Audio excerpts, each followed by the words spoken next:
December 2 മുതലാണ് Riyadh Kozhikode സെക്ടറിൽ air India express service ആരംഭിക്കുക. ഞായർ, തിങ്കൾ, ബുധൻ, വെള്ളി ദിവസങ്ങളിലാണ് service.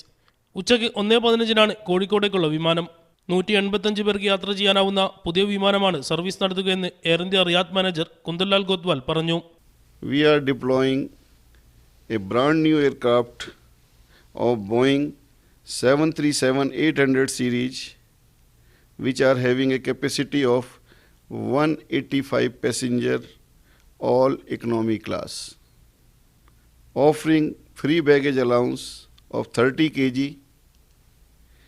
and 7 kg cabin hand baggage. 30 kilo ലഗേജിന് പുറമെ 5 ലിറ്റർ സംസം വെള്ളവും സൗജന്യമായി കൊണ്ടുപോകാം. ബുക്കിംഗ് സ്വീകരിക്കുന്നതുമായി ബന്ധപ്പെട്ട് ട്രാവൽ ഏജൻസികൾക്ക് നിർദ്ദേശം നൽകിയിട്ടുണ്ട്. ഒരാഴ്ചക്കകം ടിക്കറ്റ് ബുക്കിംഗ് ആരംഭിക്കും.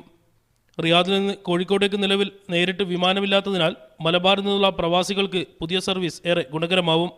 അതിനിടെ റിയാദിൽ നിന്ന് നാട്ടിലേക്കും തിരിച്ചുമുള്ള ടിക്കറ്റ് നിരക്കിൽ ഇളവ് ഏർപ്പെടുത്തിയിട്ടുണ്ട്.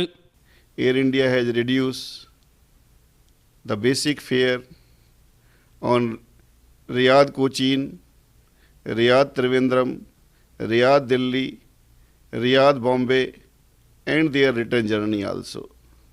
നികുതി ഉൾപ്പെടെ കൊച്ചിയിലേക്ക് റിട്ടേൺ ടിക്കറ്റിന് 1400 റിയാലും തിരുവനന്തപുരത്തേക്ക് 1540 റിയാലും നൽകിയാൽ മതി.